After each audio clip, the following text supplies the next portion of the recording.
The missile came at 2:47 in the afternoon on a Tuesday. Nurse was changing the bandages on a 6-year-old girl when the air raid sirens started. She had heard them before during drills. Everyone had. The Empire had been threatening Earth for 3 months now, sending their ships closer and closer to human space. But no one really thought they would attack. Not really. Wars happened far away in the outer colonies in deep space. Not here. Not in Seoul. The little girl started crying when the sirens wailed, picked her up and held her close. "It's okay," she said softly. "Just a drill, just practice." Then the building shook. The explosion was so loud they couldn't hear anything for several seconds, just a high-pitched ringing in her ears. The windows shattered inward, glass flying everywhere like tiny knives. The lights went out. Emergency lights flickered on, painting everything in red. Didn't think, she just acted. She grabbed the little girl and dove toward the corner where 3 bobbies were sleeping in their beds. She covered them with her body, curling around them as the ceiling began to fall. Something heavy hit her back, then something else.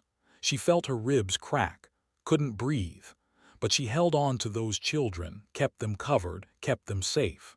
The last thing she thought before everything went dark was that at least she had done something that mattered. 3 floors below, Doctor was in surgery when the missile hit. He was repairing a young boy's heart, delicate work that required absolute focus.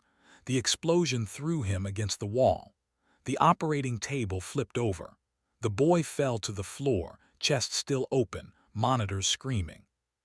Dragged himself up, ignoring the pain in his shoulder. The ceiling had collapsed in one corner. Dust filled the air so thick he could barely see. He found the boy in the rubble, miraculously still alive. Without power, without proper equipment, worked by the light of an emergency lamp someone held for him.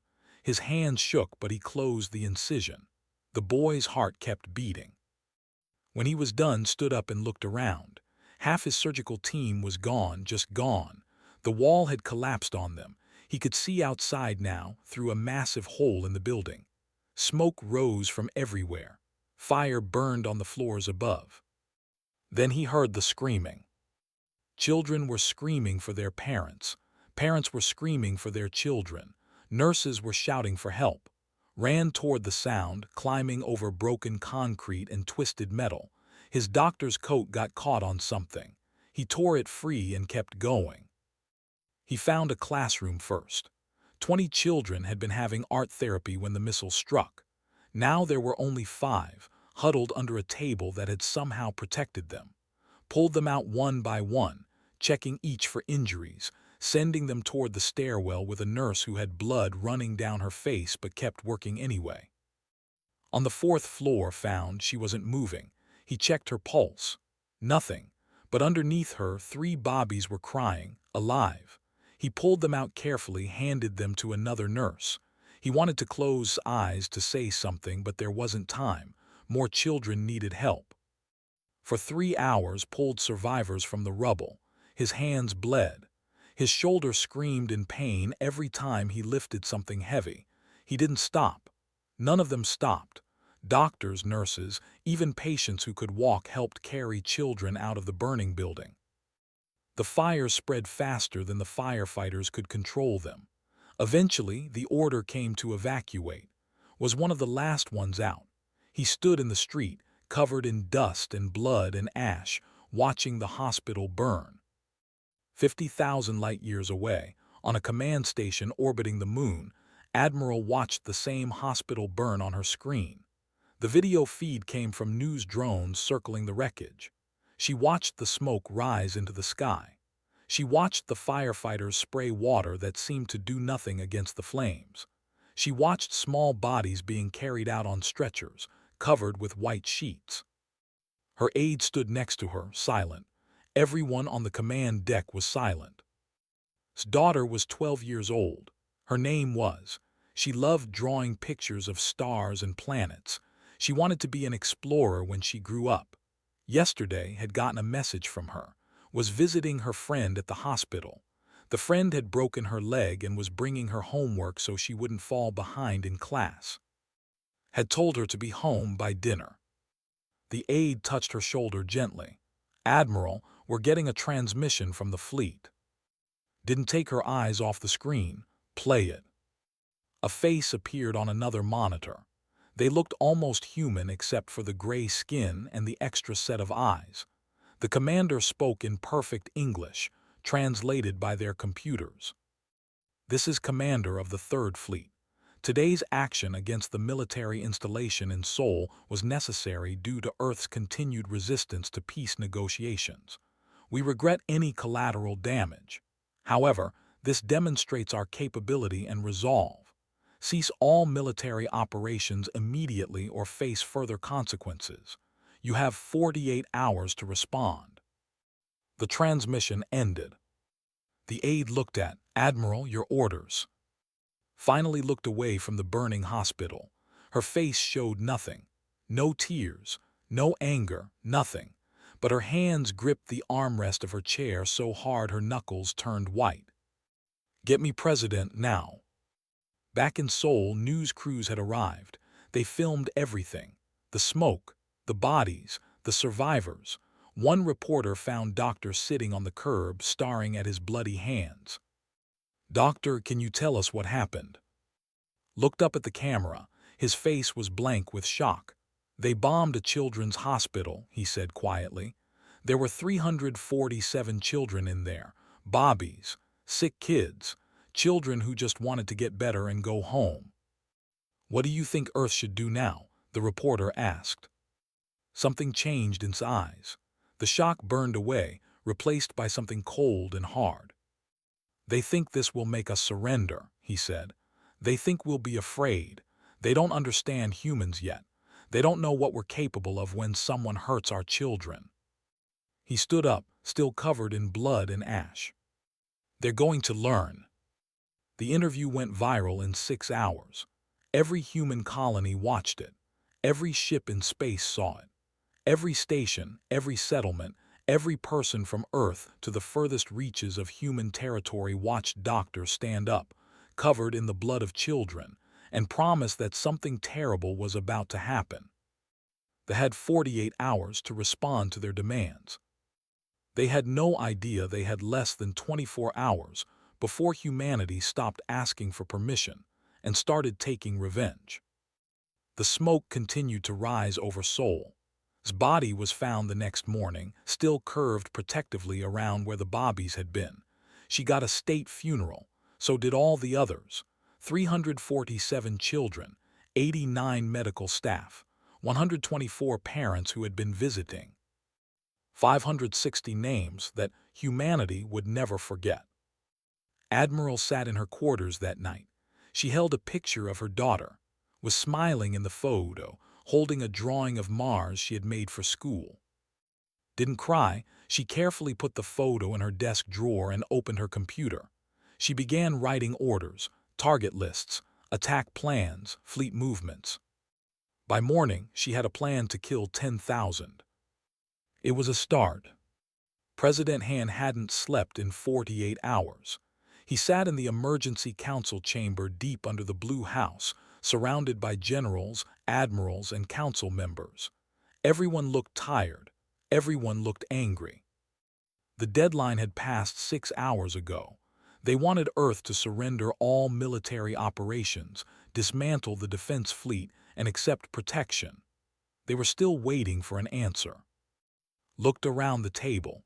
"Anyone want to suggest we accept their terms?" Silence. "Good," said. He pulled out a small black card from his jacket pocket. It had a single code on it. "I'm authorizing Protocol Nightfall." General leaned forward. "Sir, that's total war doctrine. No restrictions, no rules of engagement. Every ship, every soldier, every resource we have goes toward destroying the enemy. Are you certain?" Pulled up the footage from the hospital on the main screen. Everyone had seen it 100 times. It didn't matter. They watched again as the missile struck, as the building collapsed, as the bodies were pulled from the rubble. "They bombed children," said quietly. "I'm certain." He entered the code. Across human space, every military installation, every ship, Every armed station received the same message at the exact same moment. Protocol Nightfall active. No quarter. No mercy. No PRSONERS. Make them pay. Commander Sung Minyu got the message on his stealth frigate. The ship was called Retribution, which seemed appropriate now. He and his crew of 40 were hiding in an asteroid field near supply routes. They had been watching enemy convoys pass by for 2 weeks, gathering intelligence. Now they had permission to do more than watch. Plot intercept course for that supply convoy, Sung ordered. The one headed for their forward base. His first officer looked worried. Sir, there are 4 warships escorting it. We're 1 frigate. Sung smiled, but it wasn't a happy smile. I don't plan to fight them. I plan to board them. The Retribution was designed for stealth, not combat, but it had something no ship expected, a crew that didn't care about survival anymore. They cared about revenge. They followed the convoy for 6 hours, staying in its sensor shadow. When the ship stopped to refuel at a depot, Sung made his move. The Retribution drifted close to the flagship, matching its rotation perfectly. No engines, no power signature, just a dead piece of metal floating in space. Until they weren't dead at all. Sung and 20 crew members went across in 0 gravity, cutting through the ship's hull with plasma torches. They wore no identification, no flags, no names, just black armor and weapons. They never saw them coming. Sung's team moved through the ship like ghosts. They didn't shoot anyone. They just disabled the life support controls, locked all the emergency systems, and left. On their way out, they found the ship's captain. Sung made sure he had an emergency suit. You're the only one who gets to live, Sung told him through the translator. Tell your people what happened here. Tell them what humans do to those who kill our children. They left the captain alive in his suit, floating in his own ship, watching as his crew of 4,000 slowly froze to death. The Retribution disappeared back into the asteroid field. The captain was rescued 3 days later. He told his story. The High Command dismissed it as propaganda until it happened again and again. Sung and his crew hit 6 more ships in 2 weeks, every time one survivor, every time the same message. Back on Earth, Engineer O had a different approach. She worked at a civilian mining company that used automated drones to break apart asteroids. Simple machines, not very smart, definitely not military weapons. But was very smart. She 50,000 mining drones, changed their targeting systems, modified their propulsion. Each drone was small, about the size of a refrigerator. They wouldn't even notice them on sensors, just civilian equipment, space junk. Sent them toward the orbital fortress above Mars. The fortress was massive, bristling with weapons. It could destroy entire fleets, but it was designed to fight warships, not 50,000 tiny drones coming from every direction at once. They didn't fire on them. Why would they? Just mining drones, probably malfunctioning. Their point defense system stayed silent. Until the drones started hitting the fortress. One drone wouldn't do much damage. 100 might scratch the paint. But 50,000 drones, each carrying explosives that had carefully placed inside them, each hitting at precise points that had calculated would cause maximum structural damage. The fortress broke apart in 14 minutes. 6,000 died. Watched from Earth, tears running down her face. Not tears of sadness, she didn't know what they were. Relief, horror at what she'd done, pride. She didn't know anymore. Admiral commanded the largest human fleet in history. 47 warships, ranging from massive carriers to small destroyers. They had been gathering at the lunar base for weeks, preparing for a defensive operation. Now they were going on offense. Stood on the bridge of her flagship, the Indomitable. She looked at the tactical display, fleet positions, supply lines, command stations.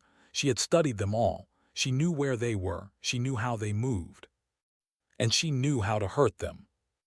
"All ships, this is Admiral," she transmitted to her fleet. "We have our orders. Protocol Nightfall is active. We are not here to win territory. We are not here to capture ships. We are here to make them bleed for every child who died in that hospital. No mercy. No surrender. Move out." The fleet jumped to hyperspace. They hit the supply depot at Titan first, caught them completely by surprise. They had 4 ships guarding the depot, had 47. It wasn't a battle, it was an execution. When they were done, the depot was gone, every ship destroyed, every supply container vented into space. The fleet moved on. They hit 3 more targets in 1 week. Each time, they struck fast and disappeared before reinforcements could arrive. Each time, they left nothing but wreckage. Kept count, 15,000 dead. It wasn't enough, it would never be enough. At night, she sat in her quarters and looked at the picture of her daughter. Would never draw another picture, never go to school, never grow up. They had taken all of that away. Was taking something away from them in return. Meanwhile, a young analyst named Wu Jin was doing something incredible. He was 19 years old, fresh out of academy, assigned to intelligence work because he was good with computers. Very good. He spent 18 hours a day studying communications. Their encryption was sophisticated, designed to be unbreakable. It had kept their fleet movements secret for months. But Jin noticed something, a pattern, a tiny repeating code that appeared in every transmission. It was probably nothing, random noise, a quirk of their system. Except Jin didn't believe in coincidence. He worked on it for 3 weeks, barely sleeping, living on coffee and energy bars. His supervisor told him to give up. Waste of time. Focus on something productive. Jin didn't give up. On day 23, he cracked it. The code wasn't random. It was a timestamp. And once he had the timestamp pattern, the rest of the encryption fell apart like a house of cards. Suddenly, humanity could read every military transmission. Fleet movements, attack plans, supply schedules, everything. Jin's discovery changed the war overnight. Captain Bora Song got the new intelligence on her destroyer, the Relentless. She commanded a small squadron, 3 ships total, that had a heading toward Earth's outer colonies, 5 heavy cruisers, 2 battleships, enough firepower to destroy anything in their path. Normally, Bora would avoid them, fight another day. 3 ships couldn't stop 7. But now she knew exactly where they were going, what route they would take, what time they would arrive. And she knew something they didn't know. Humans had been building weapons in secret, weapons they hadn't used yet, waiting for the right moment. Nuclear-pumped laser satellites, 50 of them, hidden in orbit around a dead moon. Bora positioned her squadron on the far side of the moon, waited.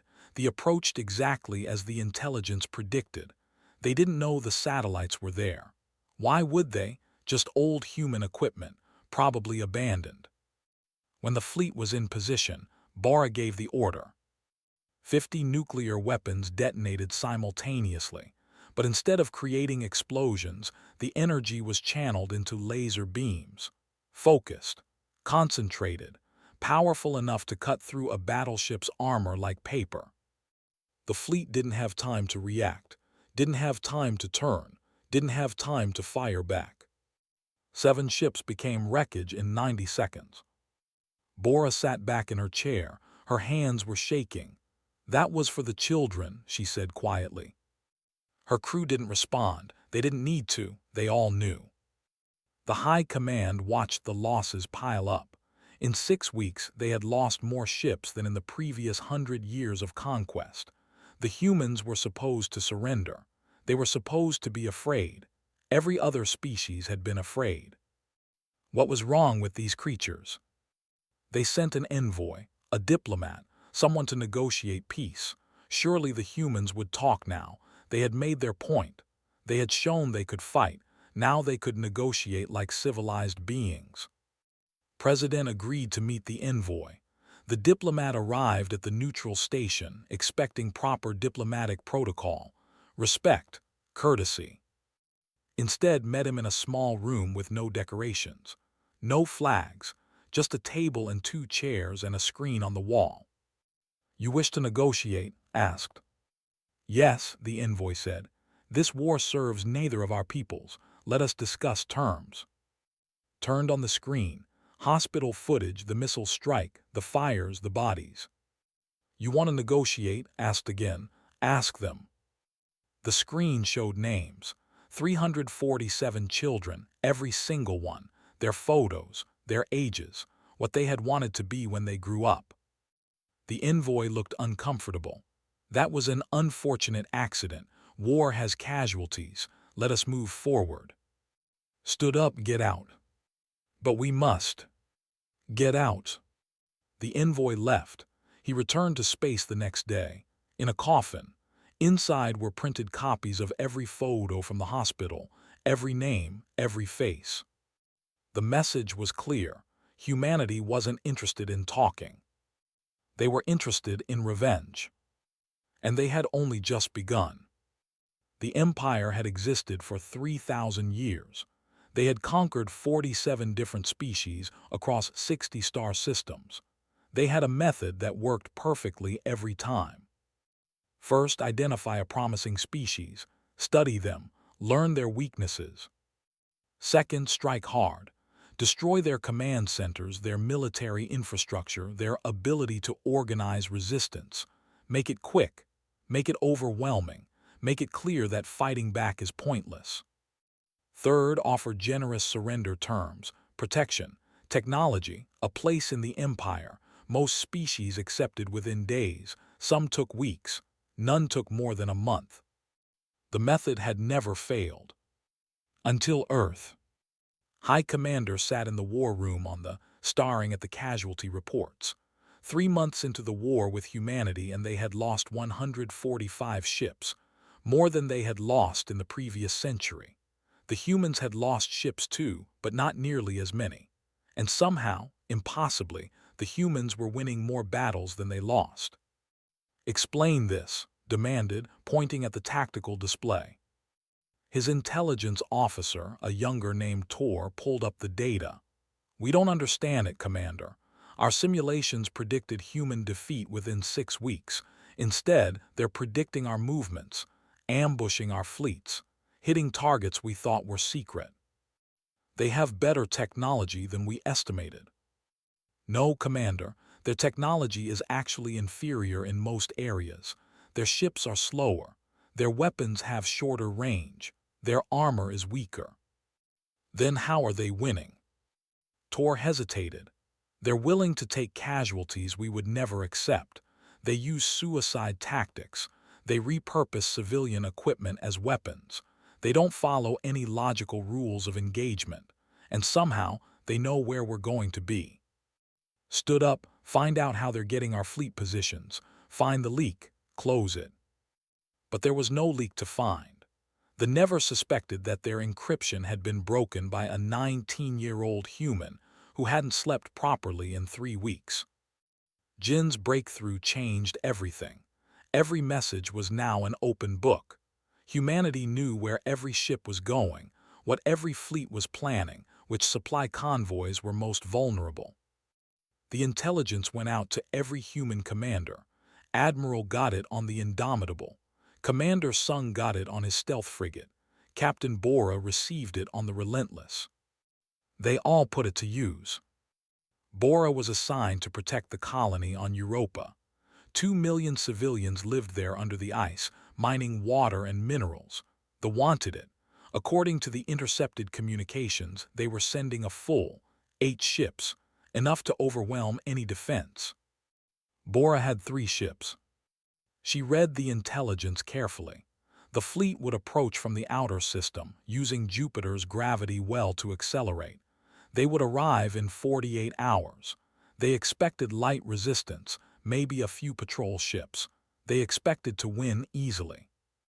Bora had other ideas. She positioned her ships deep in Jupiter's atmosphere, hiding in the storm systems where sensors couldn't detect them. Then she seeded this approach vector with mines. Not regular mines. These were smart. They wouldn't activate until the ships passed by. Then they would accelerate to ramming speed. The fleet arrived exactly on schedule. 8 ships, confident and powerful, heading straight for Europa. They never saw the mines. 6 ships were destroyed in the initial wave. The remaining 2 tried to retreat, but Bora's squadron emerged from Jupiter's atmosphere like avenging angels. 3 ships against 2. Better odds than most humans were getting. The battle lasted 12 minutes. When it was over, Europa was safe. 8 ships were debris. Bora had lost 5 crew members when one enemy shot got through their shields. She held a memorial service for them that night. 5 names added to the list. 5 people who died protecting their home. It wasn't the same as bombing children, Bora thought. They were soldiers. They knew the risks. But it still hurt. Across human space, similar victories piled up. They would plan an attack. The humans would be waiting. Ambushes, traps, precise strikes at exactly the right moment. The engagement ratio shifted dramatically. At first, they had been winning 3 out of every 4 battles. Now they were losing 9 out of 10. Their ships were being destroyed faster than they could build new ones. Their supply lines were constantly disrupted. Their commanders were afraid to move without massive escorts. And the humans kept coming. Commander Sung and the Retribution hit 15 ships in 6 weeks. His tactics evolved. At first, he just disabled life support. Then he started being more creative. Sometimes he would sabotage their navigation, sending ships into asteroid fields or too close to stars. Sometimes he would destroy their communication arrays, leaving them deaf and blind in enemy territory. His favorite was the time he hacked into a cruiser's food supply system and contaminated it with a mild poison. Not lethal, just enough to make the entire crew sick for days. They limped back to base, completely combat ineffective, while Sung's frigate followed at a safe distance, watching. "Why don't we just kill them?" his first officer asked. Sung looked at him coldly. "Because I want them to be afraid. Fear is more useful than death. A dead can't tell others what we did. A terrified spreads the story." Sung was right. Stories of the ghost ship spread through the fleet. Ships that were found drifting, crews dead from cold or poison or accidents that couldn't possibly be accidents. No one ever saw the attackers. No one knew how they got on board. They started calling it the Shadow of Vengeance. They didn't know its real name was Retribution, commanded by a man who had lost his brother in the hospital bombing. They tried to adapt. They sent larger fleets, more escorts, better sensors. They changed their encryption again and again, not realizing it didn't matter because Jin could crack any system they created. Nothing worked. High Commander watched his empire's fleets crumble. In 5 months, they had lost more territory than they had gained in a decade. The humans weren't even trying to conquer worlds. They just destroyed anything military and moved on. It made no sense. What kind of species fought without trying to gain something? "We need to negotiate," his advisor said. "Send another envoy. Offer reparations for the hospital incident. Surely they'll talk now." Knew it was their only option. Pride didn't matter when you were losing. He authorized a peace envoy, a different diplomat this time. Someone more experienced. Someone who could make the humans understand that continuing the war benefited no one. The envoy's ship approached the neutral station. It transmitted all the proper codes, requested permission to dock for diplomatic talks. Admiral's fleet was nearby. She received the request. Read it carefully. Then she forwarded it to every ship in her fleet, every station in the sector, every command post in human space, along with her response. Diplomatic request. There will be no negotiations. There will be no peace talks. There will be no surrender terms. There will only be justice for 347 children who died because you thought you could scare us into submission. Leave our space. Now. The envoy tried to argue, tried to explain, tried to negotiate. Cut the transmission. Then she gave an order that would haunt her for the rest of her life. All ships target the envoy vessel, fire. Her officers stared at her. Admiral, it's a diplomatic ship. They're unarmed. It violates. I know what it violates, said quietly. Fire. The Indomitable fired once, a single missile. The envoy ship was destroyed instantly. No survivors, no last words, no chance to surrender. Sat in her chair and felt something break inside her. She had just killed unarmed diplomats. The thing she had sworn never to do, the line she had promised never to cross. But they had crossed a line first. They had bombed children. In war, realized, everyone becomes a monster. The only question is who becomes one first. The destruction of the envoy ship sent shockwaves through space. They had tried to negotiate and the humans had killed their diplomats. It meant the war wasn't just about territory or resources. It was about extinction. The High Command called an emergency session. Some wanted to surrender immediately. Others wanted to fight harder. Some suggested abandoning the war entirely and fleeing to unexplored space. High Commander listened to them all. Then he made a decision. Prepare the fleets, every ship we have. We strike at Earth directly. We end this the way we started it. One massive blow. They can't defend against everything. His advisor looked horrified. Commander, that's our entire military, if we fail. If we fail, the Empire falls, said. But if we succeed, we destroy their and break their spirit. It's our only chance. They began gathering their forces. Every ship from every sector, every reserve fleet, every defensive garrison. They would leave their empire undefended, but if they could destroy Earth, the humans would have to surrender. It was a desperate gamble. They didn't know that Jin was reading every message about the plan, that knew exactly what they were doing, that humanity was preparing something that had never seen before. Something terrible. President stood in the command center, watching the fleet gather. 847 ships, the largest force they had ever assembled, all heading for Earth. Can we stop them? He asked his military advisor. Maybe, if we use everything we have. If we're willing to sacrifice every ship in the defense fleet. If we get very, very lucky. Nodded slowly. He had authorized Protocol Nightfall. He had unleashed humanity's capacity for violence, and now the bill was coming due. Prepare Earth's defenses. Evacuate all non-essential civilians from orbit. Get the President's council to the bunkers. Sir, you should go to the bunkers too. Shook his head. I started this, I'll see it through, whatever happens. The fleet jumped to hyperspace, heading for Earth. They expected to find a desperate defense, scattered ships, panicked civilians, a planet begging for mercy. Instead, they found humanity's full military might waiting for them. Every ship, every weapon, every trick and trap and desperate innovation they had created in 6 months of total war. The thought they were bringing overwhelming force to break humanity's will. They had no idea they were walking into the biggest battle in human history. The battle that would decide if humanity survived or died. The math had changed, but the war wasn't over yet. Doctor hadn't practiced medicine in 4 months.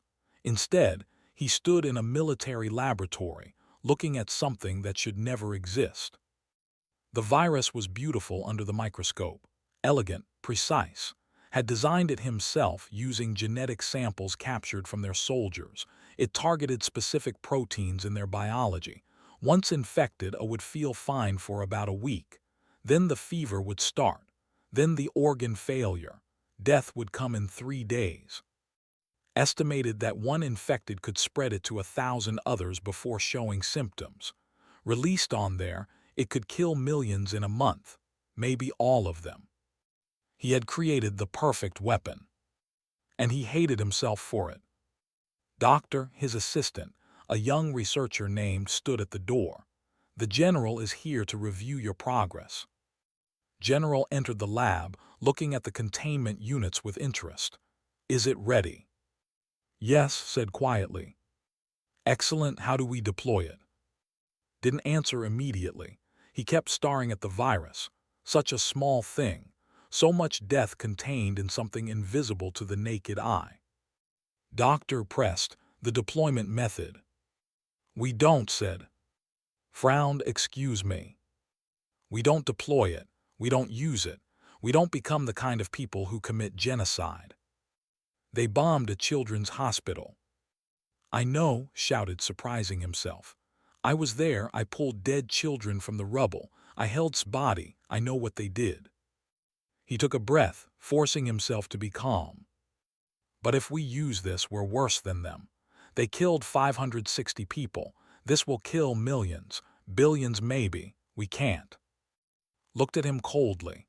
That's not your decision to make. You were ordered to create a weapon. You did. Well done. Now we decide if and when to use it. Stood his ground. Then decide, but I won't help deploy it. Court-martial me if you want. I don't care. Studied him for a long moment, then nodded. Fair enough. You did your job. What we do with your work is on us, not you. After the general left, sat down heavily.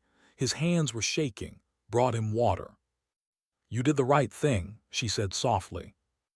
Did I? Stared at his hands. The same hands that had tried to save children 6 months ago. Now they had created something that could kill millions. I don't even know what right means anymore. What didn't know was that Commander Sung already had a copy of his work. Sung and his crew had been operating independently for weeks now. The Retribution answered to no one. They hit targets, took what they wanted, and disappeared. Officially, Sung was supposed to report to Fleet Command. Actually, he did whatever he thought was necessary. And what he thought was necessary was making the pay in a way they would never forget. He had stolen the genetic weapon from the military lab 2 weeks ago, not the lethal version. Had created that one, but also a modified version. This one didn't kill. Instead, it targeted reproduction. Any infected would be sterile. Their children would be sterile. There would be sterile. After 3 generations, there would be no more. Are we really doing this? His first officer asked as they approached the. Sung looked at the planet on his screen. Billions of lived there. Civilians, children, people who had nothing to do with the war. People just like the children in that hospital. Yes, Sung said, we're doing this. The Retribution was too small to fight the orbital defenses around the, but it was perfect for sneaking past them. Stealth technology, no energy signature, just a shadow moving through space. They positioned themselves above a major ocean current. Sung personally released the virus into the upper atmosphere. The winds would spread it. The rain would carry it. Within a week, it would be in the water supply of every continent. Within a month, every on the planet would be infected. They would never know until it was too late. Sung watched the virus disperse on his sensors. A part of him screamed that this was wrong, that he had just committed a crime worse than anything they had done, that he had crossed a line that could never be uncrossed. But another part of him, the part that remembered his brother's funeral, the part that had seen the hospital footage 1,000 times, that part felt nothing but cold satisfaction.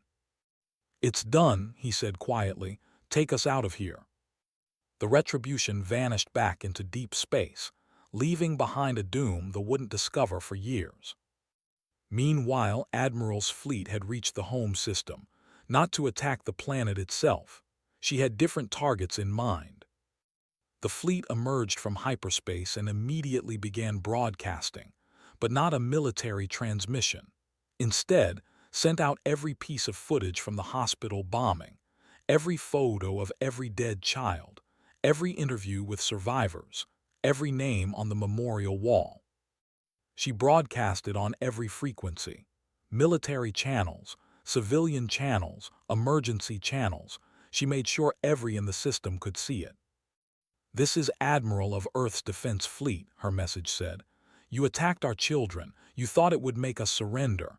Instead, you taught us what we're capable of when we're truly angry. Watch. Learn. Understand what you've created." Then the fleet attacked. But not the planet, had specific orders from President. No civilian targets, no cities, no population centers. Instead, they hit the Imperial Palace, the massive structure where the emperors had ruled for 3,000 years, where they had planned the conquest of 47 species, where they had ordered the attack on Earth. The palace was heavily defended, shields, point defense, orbital weapons platforms. Fleet didn't care. They hammered it with everything they had. Missiles, laser batteries, the shields held for 7 minutes, then they failed. The palace's walls, built to last forever, crumbled under the assault. 3,000 years of history turned to dust in 14 minutes. Next was the Senate building, where their government met, where they had voted to authorize the war with Earth, where they had approved the targeting of military installations without caring what those installations actually were. It took less time to destroy than the palace. Then the military academies, 3 of them spread across different continents, where young trained to become warriors, where they learned about conquest and empire and the glory of expanding territory. Destroyed all 3. The orbital defenses tried to fight back, tried to protect these symbols of power, but had the best ships, the best crews, and 6 months of fighting experience. Her fleet danced through the defensive fire, destroying platforms one by one. When it was over, the most important symbols of authority were gone. Their palace, their government, their military training centers, all reduced to rubble. But the cities remained untouched. The civilians remained safe, had kept the rules. No genocide, no mass murder. Just the surgical removal of everything that made the empire what it was. "This is," she broadcast again. "We could have destroyed your planet, we could have killed billions. We didn't. Remember that. Remember that we showed mercy when you showed none. Remember that we are better than you. Even when we're at our worst, we're still better than you." The fleet jumped away, leaving them in chaos. On the Indomitable sat in her command chair, staring at nothing. Her crew celebrated their victory. They had struck at the heart of the empire and survived. They had made the enemy pay. But felt nothing, just emptiness. Her daughter was still dead. Destroying buildings didn't bring her back. Nothing would bring her back. And she knew that somewhere below, in the ruins of the palace, there were probably children. Staff members' children. Visitors' children. She had tried to avoid civilian casualties. She had really tried. But in war had learned, you can't help but hurt the innocent, no matter how careful you are. Engineer O watched the broadcast from Earth. She saw us attack, saw the palace fall, saw the symbols of power destroyed. She should have felt happy, proud, satisfied that humanity was winning. Instead, she felt sick. She thought about the 50,000 mining drones she had, the fortress she had destroyed, 6,000 dead. At the time, it had felt right, necessary. They had started it. They deserved it. But now, 6 months later, wondered who those 6,000 had been. Did they have families, children? Had they even wanted to fight this war, or were they just following orders? She thought about virus, about Sung's sterilization attack that she had heard rumors about all the death and pain and horror that humanity had unleashed. They had bombed a children's hospital. It was unforgivable, evil, monstrous. But what were humans becoming in response? Sat down at her computer and typed a message. Encrypted, secure, sent directly to Admiral's personal communication system. It said only, "We're better than this." Read the message in her quarters. She looked at the picture of her daughter, thought about the she had killed today. Thousands of them. Maybe tens of thousands if anyone was in those buildings when they fell. She typed a reply, "Are we?" Then she deleted it without sending. Because she didn't know the answer anymore. The High Command gathered in an emergency bunker deep underground. Their palace was gone. Their Senate was destroyed. Their military academies were rubble.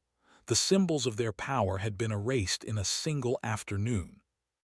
High Commander looked at the others. Some were crying, some were angry, some just looked lost. "We created this," said quietly. "We thought we could bomb them into submission. We thought they would be like every other species we've conquered. We were wrong." "What do we do now?" someone asked. Thought about the massive fleet they had assembled to attack Earth. 847 ships, their last hope, their final gamble. "We recall the fleet," he said. "We end this before they end us." "But that's surrender." "Yes," agreed. "It is, but it's survival. We started a fight with something we didn't understand. We poked a sleeping monster and now it's awake. If we don't stop now, there won't be an empire left to surrender." The decision was made. The fleet was recalled. Messages were sent through back channels, unofficial, desperate. The wanted peace. Real peace this time, not negotiated surrender, just an end to the killing. President received the message. He sat in his office, reading it 3 times to make sure he understood. They wanted to surrender, completely, unconditionally.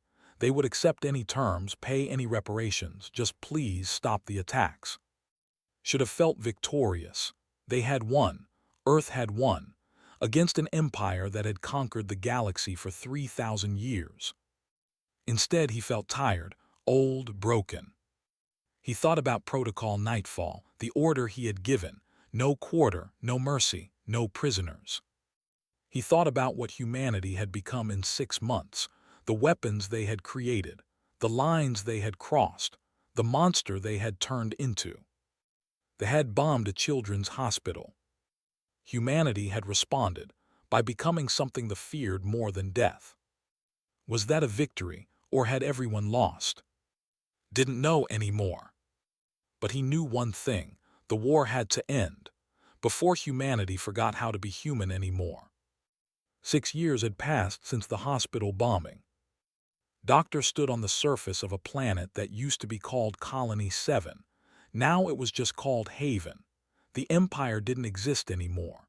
It had been dissolved by treaty, its territory broken into dozens of independent systems. Some were governed by, others by species that had been conquered long ago and were finally free. This particular colony had been abandoned during the war. Now humans and former citizens worked together to rebuild it. Hospitals, schools, homes, the things war had destroyed. Ran a medical clinic here. He treated everyone who came through his doors. Didn't matter if they were human or any of the other species that had lived under rule. Sick people were sick people. That's what he believed now. A young child came into his clinic, holding her arm at an odd angle. Broken, probably. Her mother looked terrified, as if she expected to refuse treatment, or worse. "It's okay," said gently, gesturing to the examination table. "Let me take a look." He set the bone carefully, talking to the child about her favorite games to keep her distracted. The mother watched him work, confused. "Why do you help us?" she asked. "After what we did?" Paused, he thought about the hospital, about all the children he couldn't save that day. "Because someone has to stop the cycle," he said. "Your people hurt mine. Mine hurt yours. If we just keep hurting each other, it never ends. So I'm choosing to heal instead." The mother cried, not from pain, from relief, or maybe gratitude, wasn't sure. He finished treating the child and sent them home with pain medication and instructions for care. When they left, he sat down heavily. His hands trembled. They did that sometimes when he remembered what those same hands had created in that lab. The virus still existed, locked away in a secure facility on Earth. The government kept it as a deterrent, just in case, had argued against keeping it, but he understood why they did. Trust was hard to rebuild. Fear was easy to maintain. Commander Sung Minyu sat in a prison cell on Earth. He had been court-martialed 2 years after the war ended.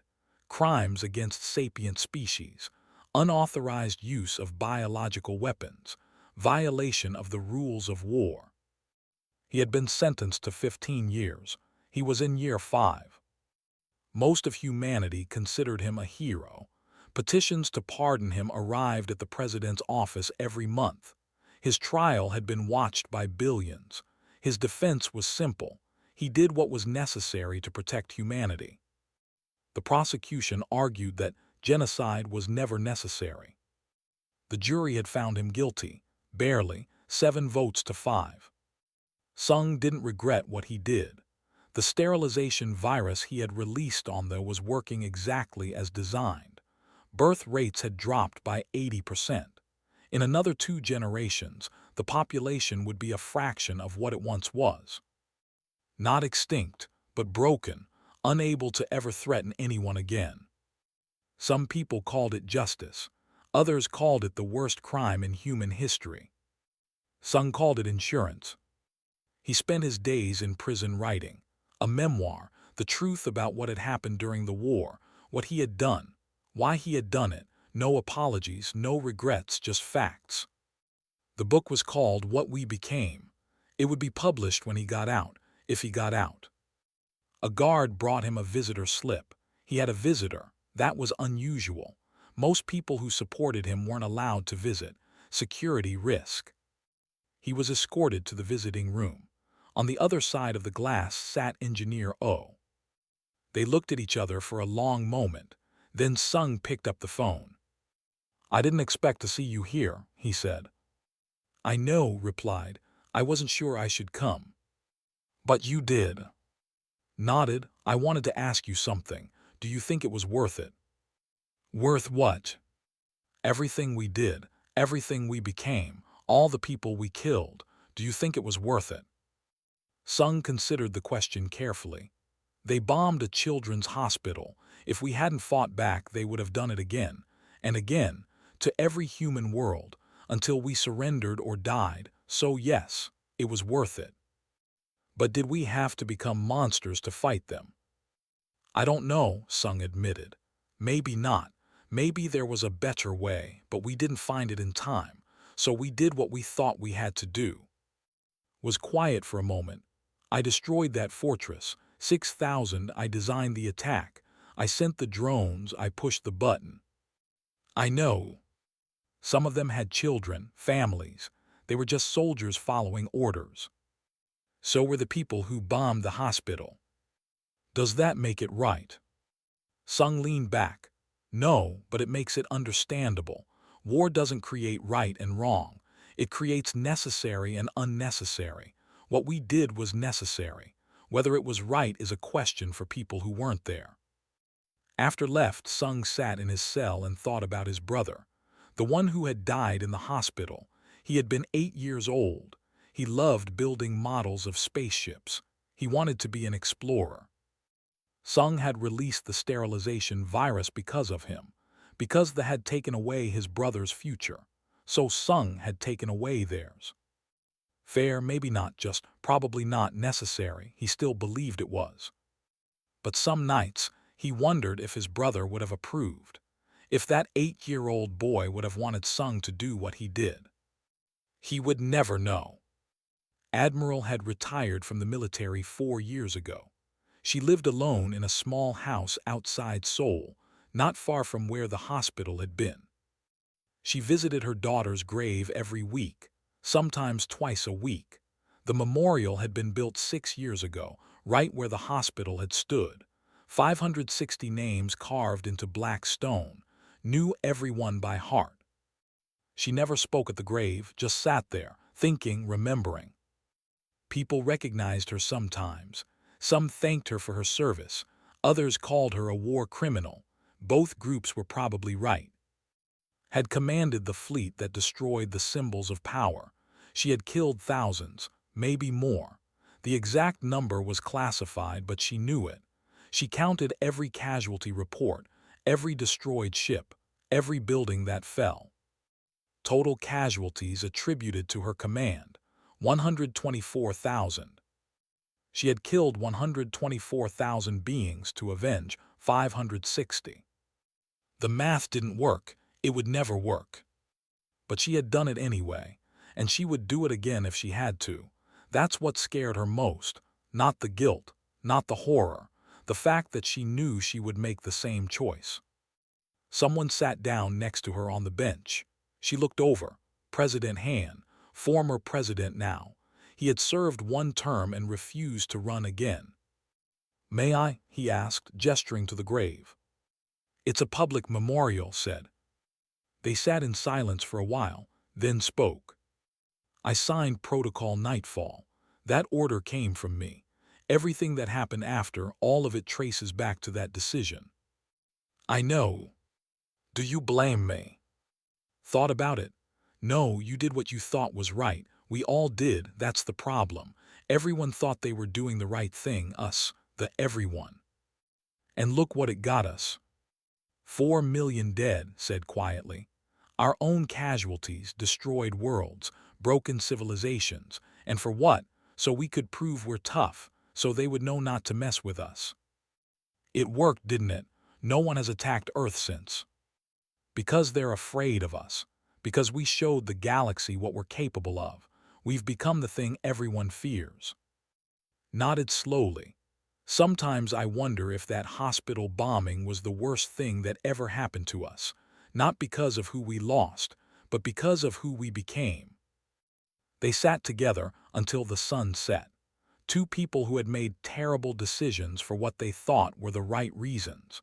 Two people who would carry those decisions for the rest of their lives. President Han, who had unleashed Protocol Nightfall. Admiral, who had turned those orders into reality.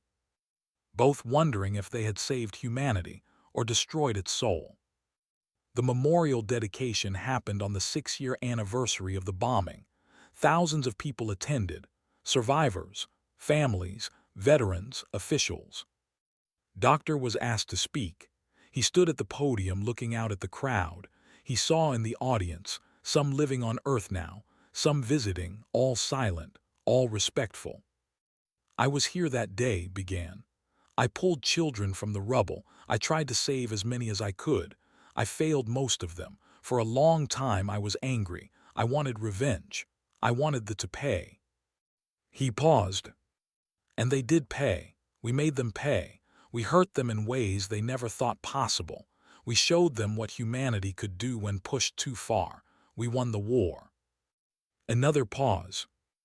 "But I look at this memorial and I see 560 names, and I remember that each name was a person, a child with dreams, a parent with hope, a nurse who died protecting Bobbies.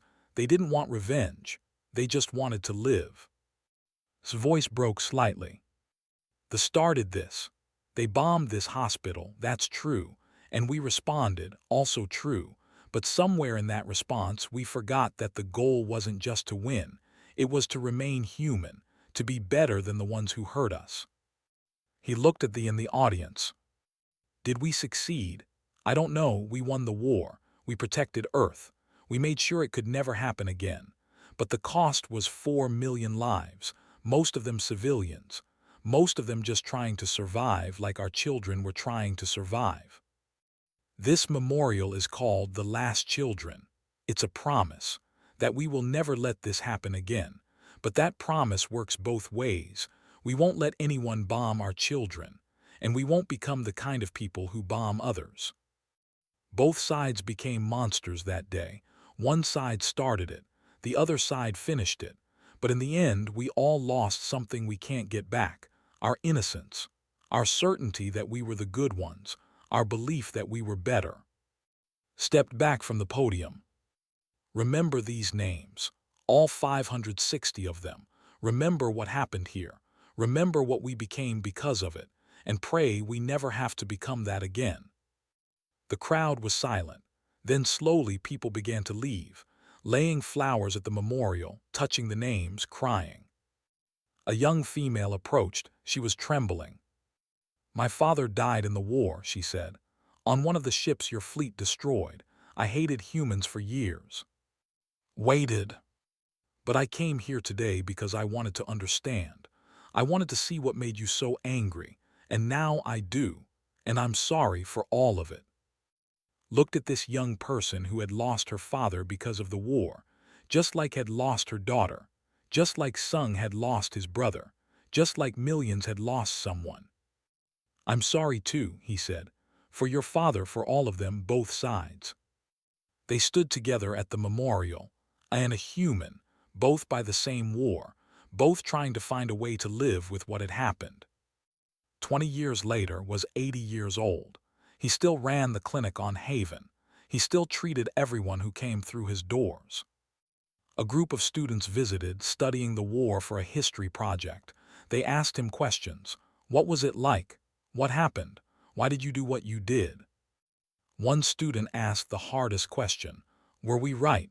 Were we right to do what we did? Looked at the wall where he kept a photo of the memorial. 560 names he would never forget.